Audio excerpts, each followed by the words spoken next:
नमस्कार दोस्तों, कालजयी कृतिया में आप सभी का स्वागत है। प्रस्तुत है जयशंकर प्रसाद द्वारा लिखित कहानी आकाशदीप। आइए सुनते हैं। बंदी क्या है, सोने दो। मुक्त होना चाहते हो? अभी नहीं, निद्रा खुलने पर। चुप रहो, फिर अवसर न मिलेगा। बड़ी शीत है, कहीं से एक कंबल डालकर कोई शीत से मुक्त करता। आंधी की संभावना है, यही अवसर है। आज मेरे बंधन शिथिल हैं। तो क्या तुम भी बंदी हो? हाँ, धीरे बोलो। इस नाव पर केवल 10 नाविक और प्रहरी हैं। शस्त्र मिलेगा? मिल जाएगा। पोत से संबद्ध रज्जु काट सकोगे? हाँ। समुद्र में हिलोरें उठने लगी। दोनों बंदी आपस में टकराने लगे। पहले बंदी ने अपने को स्वतंत्र कर लिया, दूसरे का बंधन खोलने का प्रयत्न करने लगा। लहरों के धक्के एक दूसरे को स्पर्श से पुलकित कर रहे थे। मुक्ति की आशा, स्नेह का असंभावित आलिंगन। दोनों ही अंधकार में मुक्त हो गए। दूसरे बंदे ने हर्षातिरेक से उसको गले से लगा लिया। सहसा उस बंदे ने कहा, यह क्या, तुम स्त्री हो? क्या स्त्री होना कोई पाप है? अपने को अलग करते हुए स्त्री ने कहा। शस्त्र कहाँ है? तुम्हारा नाम? चंपा। तारक खचित नीलंबर और समुद्र के अवकाश में पवन उथम मचा रहा था। अंधकार से मिलकर पवन दुष्ट हो रहा था। समुद्र में आंदोलन था। नौका लहरों में विकल थी। स्त्री सतर्कता से लुढ़कने लगी।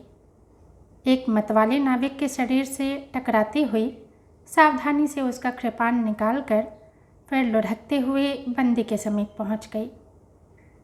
सहसा पोत से पथ प्रदर्शक ने चिल्लाकर कहा, आंधी। आपत्ति सूचक तूर्य बचने लगा। सब सावधान होने लगे। बंदी युवक उसी तरह पड़ा रहा। किसी ने रस्सी पकड़ी, कोई पाल खोल रहा था, पर युवक बंदी ढुलक कर उस रज्जु के पास पहुंचा जो पोत से संलग्न थी। तारे ढक गए, तरंगे उत्वेलित हुईं, समुद्र गरजने लगा। भीषण आंधी पिशाचिनी के समान नाव को अपने हाथों में लेकर कंदुक क्रीड़ा और अट्टहास करने लगी। एक झटके के साथ ही नाव स्वतंत्र थी। उस संकट में भी दोनों बंदी खिलखिलाकर हंस पड़े। आंधी के हाहाकार में उसे कोई सुन न सका।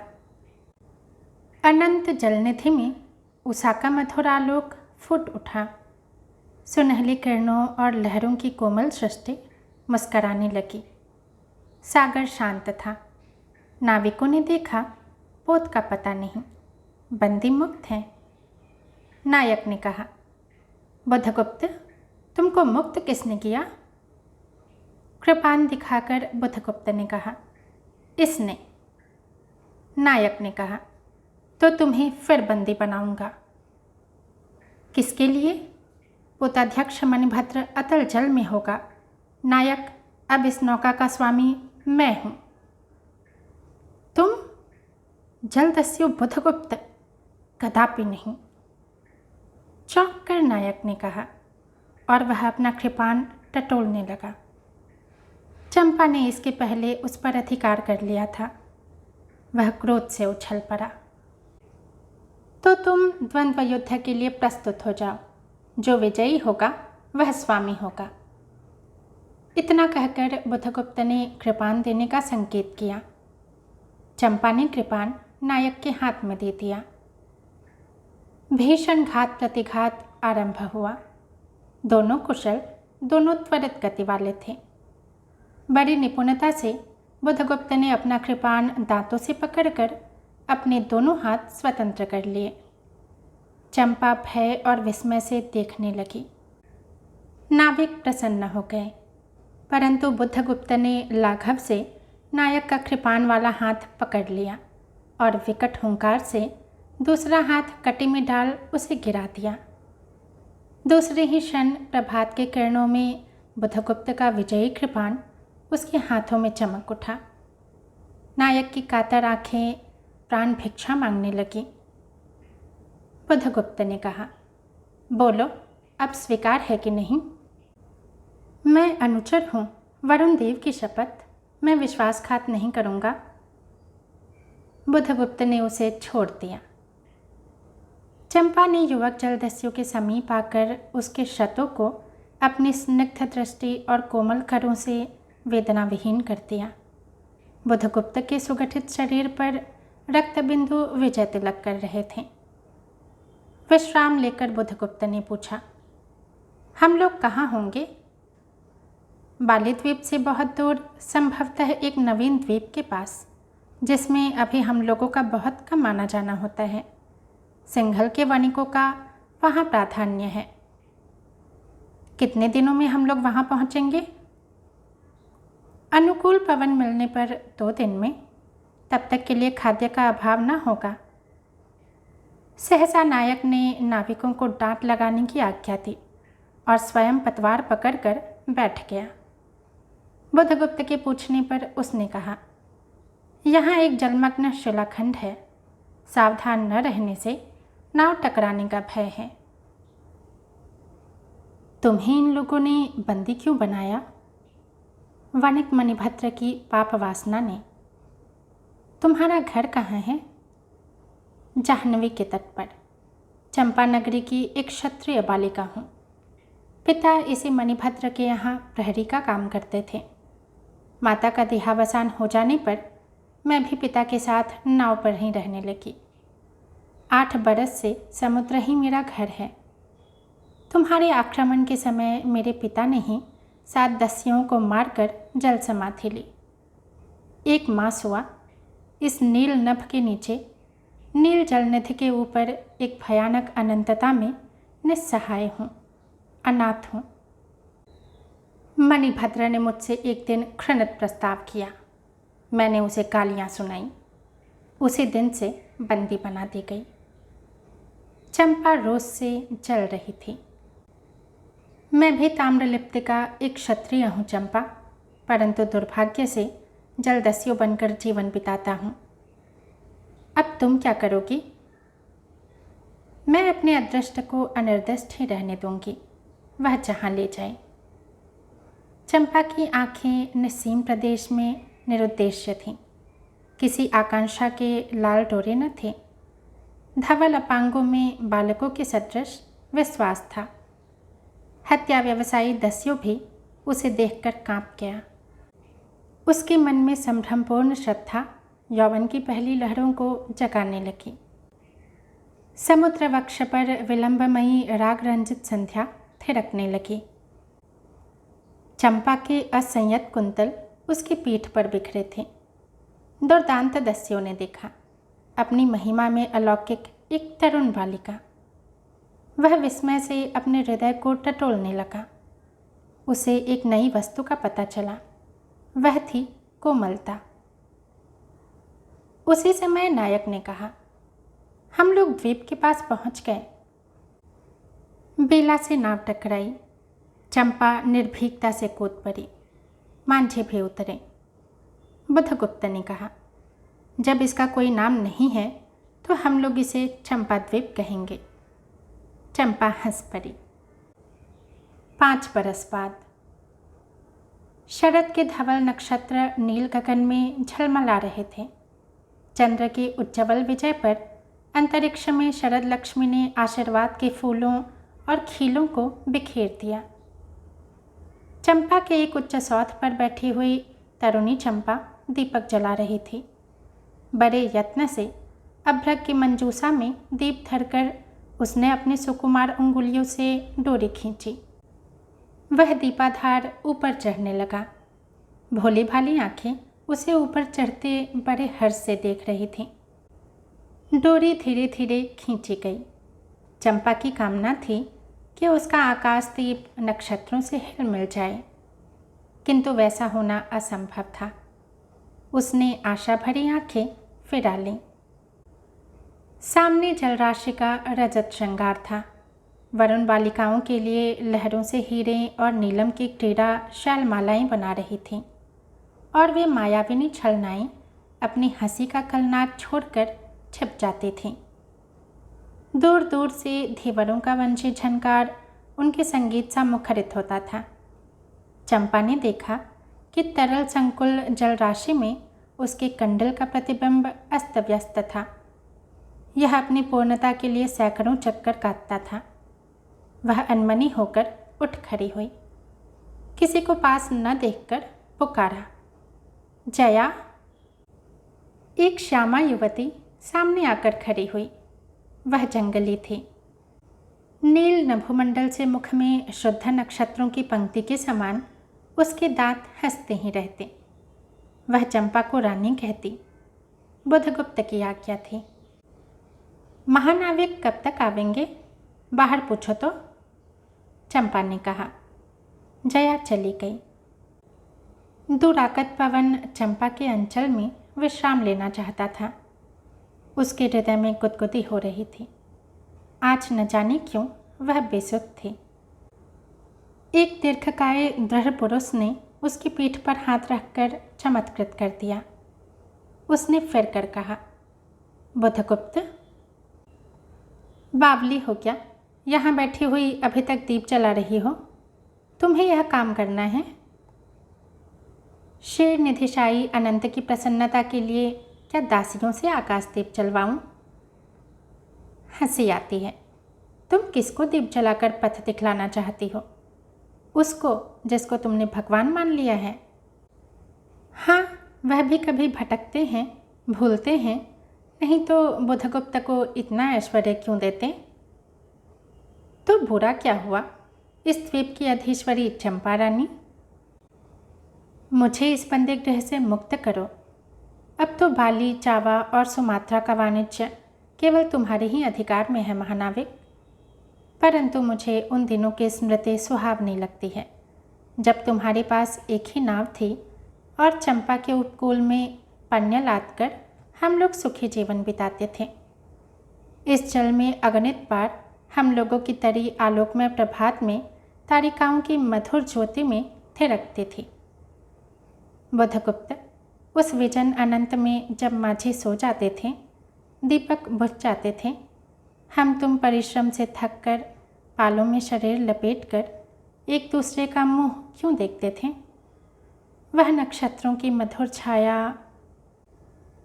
तो चंपा, अब उससे भी अच्छे ढंग से हम लोग विचर सकते हैं। तुम मेरी प्राणदात्री हो, मेरी सर्वस्व हो। नहीं नहीं, तुमने दस्युवृत्ति छोड़ दी, परंतु हृदय वैसा ही अकरुण, सतृष्ण और ज्वलनशील है। तुम भगवान के नाम पर हंसी उड़ाते हो, मेरे आकाश दीप पर व्यंग्य कर रहे हो। नाविक, उस प्रचंड आंधी में प्रकाश की एक एक किरण के लिए हम लोग कितने व्याकुल थे। मुझे स्मरण है, जब मैं छोटी थी, मेरे पिता नौकरी पर समुद्र में जाते थे। मेरी माता मिट्टी का दीपक बांस के पिटारी में भागीरथी के तट पर बांस के साथ ऊंचे टांग देती थी। उस समय वह प्रार्थना करती, भगवान, मेरे पथभ्रष्ट नाविक को अंधकार में ठीक पथ पर ले चलना। और जब मेरे पिता बरसों पर लौटते तो कहते, साध्वी, तेरी प्रार्थना से भगवान ने संकटों में मेरी रक्षा की है। वह गदगद हो जाती। मेरी माँ, आह नाविक, यह उसी की पुण्य स्मृति है। मेरे पिता, वीर पिता की मृत्यु के निष्ठुर कारण जलदस्यु, हट जाओ। सहसा चंपा का मुख क्रोध से भीषण होकर रंग बदलने लगा। महानाविक ने कभी यह रूप न देखा था। वह ठठाकर हंस पड़ा। यह क्या चंपा, तुम अस्वस्थ हो जाओगी, सो रहो। कहता हुआ वह चला गया। चंपा मुट्ठी बांधे उन्मादिनी सी घूमती रही। निर्जन समुद्र के उपकूल में वेला से टकराकर लहरें बिखर जाती थीं। पश्चिम का पथिक थक गया था। उसका मुख पीला पड़ गया। अपनी शांत गंभीर हलचल में जल निधि विचार में निमग्न था। वह जैसे प्रकाश की उन मलिन किरणों से विरक्त था। चंपा और जया धीरे धीरे उस तट पर आकर खड़ी हो गईं। तरंग से उठते हुए पवन ने उनके वसन को अस्त व्यस्त कर दिया। जया के संकेत से एक छोटी सी नौका आई। दोनों के उस पर बैठते ही नाविक उतर गया। जया नाव खेने लगी। चंपा मुग्ध सी समुद्र के उदास वातावरण में अपने को मिश्रित कर देना चाहती थी। इतना जल, इतनी शीतलता, हृदय की प्यास न बुझी। पी सकूंगी?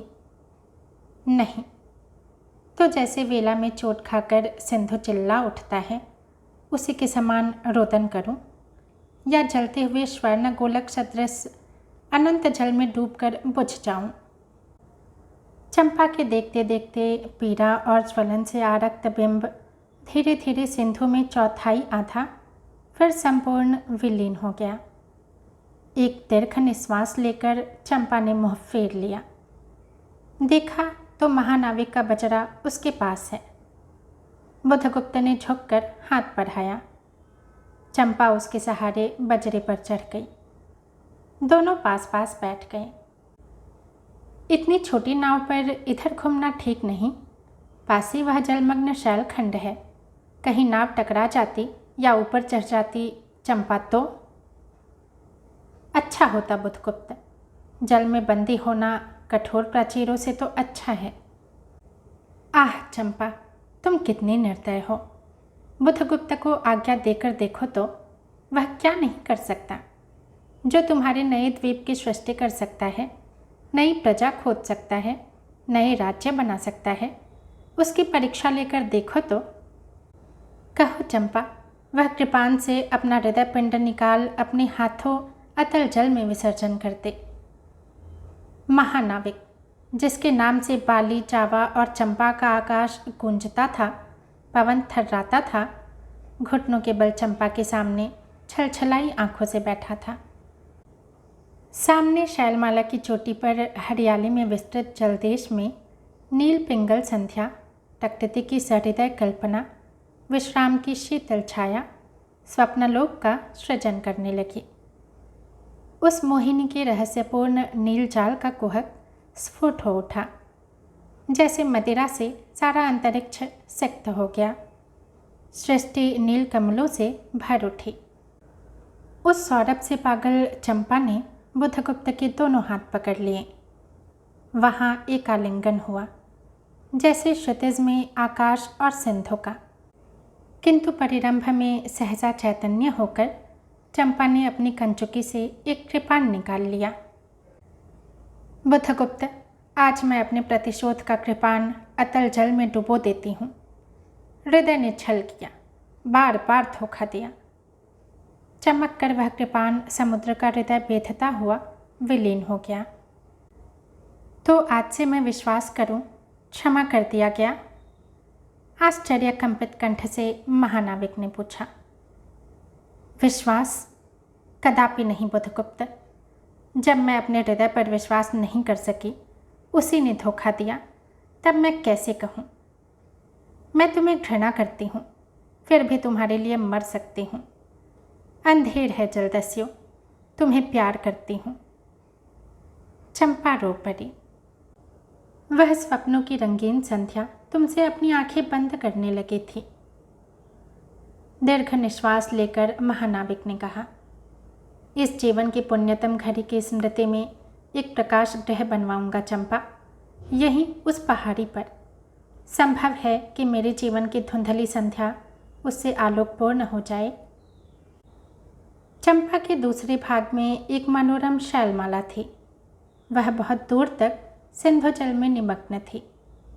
संसार का चंचल जल उस पर उछलता हुआ उसे छिपाए था। आज उसी शैलमाला पर चंपा के आदि निवासियों का समारोह था। उन सबों ने चंपा को वनदेवी सा सजाया था। ताम्रलिप्त के बहुत से सैनिक नाविकों की श्रेणी में वन कुसुम विभूषिता चंपा शिविका रूढ़ होकर जा रही थी। शैल के एक ऊंचे शिखर पर चंपा के नाविकों को सावधान करने के लिए सुदृढ़ द्वीप स्तंभ बनवाया गया था। आज उसी का महोत्सव है। बुधगुप्त स्तंभ के द्वार पर खड़ा था। सेविका से सहायता देकर चंपा को उसने उतारा। दोनों ने भीतर पदार्पण किया था कि बांसुरी और ढोल बजने लगे। पंक्तियों में कुसुम भूषण से सजी वनमालाएं फूल उछालती हुई नाचने लगीं। दीप स्तंभ की ऊपरी खिड़की से यह देखती हुई चंपा ने जया से पूछा, यह क्या है जया? इतनी बालाएं कहाँ से बटोर लाईं? आज राजकुमारी का ब्याह है ना? कहकर जया ने हंस दिया। बुधगुप्त विस्तृत जलनिधि की ओर देख रहा था। उसे झकझोरकर चंपा ने पूछा, क्या यह सच है? यदि तुम्हारी इच्छा हो तो यह सच भी हो सकता है चंपा। कितने वर्षों से मैं ज्वालामुखी को अपनी छाती में दबाए हूँ। चुप रहो महानाविक। क्या मुझे निस्सहाय और कंगाल जानकर आज तुमने प्रतिशोध लेना चाहा? मैं तुम्हारे पिता का घातक नहीं हूँ चंपा। वह एक दूसरे दस्यु के शस्त्र से मरे। यदि मैं इसका विश्वास कर सकती, बुधगुप्त, वह दिन कितना सुंदर होता, वह क्षण कितना स्पृहणीय। आह, तुम इस निष्ठुरता में भी कितने महान होते। जया चली गई थी। स्तंभ के संकीर्ण प्रकोष्ठ में बुधगुप्त और चंपा एकांत में एक दूसरे के सामने बैठे थे। बुधगुप्त ने चंपा के पैर पकड़ लिए। उच्छ्वसित शब्दों में वह कहने लगा, चंपा, हम लोग जन्मभूमि भारतवर्ष से कितनी दूर इन निरीह प्राणियों में इंद्र और शची के समान पूजित हैं, पर न जाने कौन अभिशाप हम लोगों को अभी तक अलग किए हैं। स्मरण होता है वह दार्शनिकों का देश, वह महिमा की प्रतिमा। मुझे वह स्मृति नित्य आकर्षित करती है, परंतु मैं क्यों नहीं जाता? जानती हो, इतना महत्व प्राप्त करने पर भी मैं कंगाल हूँ। मेरा पत्थर सा हृदय एक दिन सहसा तुम्हारे स्पर्श से चंद्रकांत मणि की तरह द्रवित हुआ। चंपा, मैं ईश्वर को नहीं मानता, मैं पाप को नहीं मानता, मैं दया को नहीं समझ सकता, मैं उस लोक में विश्वास नहीं करता, पर मुझे अपने हृदय के एक दुर्बल अंश पर श्रद्धा हो चली है। तुम न जाने कैसे एक बहकी हुई तारिका के समान मेरे शून्य में उदित हो गई हो। आलोक की एक कोमल रेखा इस निवृत्तम में मुस्कराने लगी। पशुबल और धन के उपासक के मन में किसी शांत और एकांत कामना की हंसी खिलखिलाने लगी, पर मैं हंस न सका। चलोगी चंपा? पोतवाहिनी पर असंख्य धनराशि लाद कर राजरानी से जन्मभूमि के अंक में? आज हमारा परिणय हो, कल ही हम लोग भारत के लिए प्रस्थान करें। महानाविक बुधगुप्त की आज्ञा सिंधु की लहरें मानती हैं। वे स्वयं उस पोतपुंज को दक्षिण पवन के समान भारत में पहुंचा देंगी। आह चंपा, चलो। चंपा ने उसके हाथ पकड़ लिए। किसी आकस्मिक झटके ने पल भर के लिए दोनों के अधरों को मिला दिया। सहसा चैतन्य होकर चंपा ने कहा, बुधगुप्त, मेरे लिए सब मिट्टी है, सब जल तरल है, सब पवन शीतल है। कोई विशेष आकांक्षा हृदय में अग्नि के समान प्रज्वलित नहीं। सब मिलाकर मेरे लिए एक शून्य है। प्रिय नाविक, तुम स्वदेश लौट जाओ विभवों का सुख भोगने के लिए, और मुझे छोड़ दो इन निरीह भोले भाले प्राणियों के दुख की सहानुभूति और सेवा के लिए। तब मैं अवश्य चला जाऊंगा चंपा। यहाँ रहकर अपने हृदय पर अधिकार रख सकूं, इसमें संदेह है। आह, उन लहरों में मेरा विनाश हो जाए। महानाविक के उच्छ्वास में विकलता थी। फिर उसने पूछा, तुम अकेली यहाँ क्या करोगी? पहले विचार था कि कभी इस दीप स्तंभ पर से आलोक जलाकर अपने पिता की समाधि का इस जल से अन्वेषण करूंगी, किंतु देखती हूँ मुझे भी इसी में जलना होगा, जैसे आकाशदीप। एक दिन स्वर्ण रहस्य के प्रभात में चंपा ने अपने दीप स्तंभ पर से देखा। सामुद्रिक नावों की एक श्रेणी चंपा का उपकूल छोड़कर पश्चिम उत्तर की ओर महाजल व्याल के समान संतरण कर रही है। उसकी आंखों में आंसू बहने लगे। यह कितनी ही शताब्दियों पहले की कथा है। चंपा आजीवन उस दीप स्तंभ में आलोक जलाती रही, किंतु उसके बाद भी बहुत दिन दीप निवासी उस माया ममता और स्नेह सेवा की देवी की समाधि सदृश पूजा करते थे। एक दिन काल के कठोर हाथों ने उसे भी अपनी चंचलता से गिरा दिया। दोस्तों, कहानी यहीं समाप्त होती है। यदि पसंद आई हो तो लाइक करें, कमेंट करें और चैनल को सब्सक्राइब भी ज़रूर करें। धन्यवाद।